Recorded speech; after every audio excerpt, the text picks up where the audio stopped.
गोष्टीचे पुस्तक वाचले आहे. या गोष्टीचे नाव आहे नावेतील सहल आणि जे लेखक आहे हमिंदर. आणि या गोष्टीमध्ये एक झाड आहे.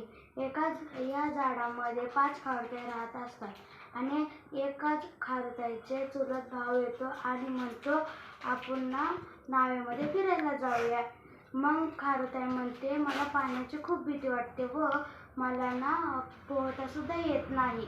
तरी ते जातात. मग खारुताईला रंगीबेरंगी मासे व बगळे दिसतात आणि बघता बघता खारुताई पाण्यामध्ये पडते. पाण्यामध्ये पडल्यावर मग खारुताईचा चुलत भाऊ ओरडतो वाचवा वाचवा कोणतरी वाचवा.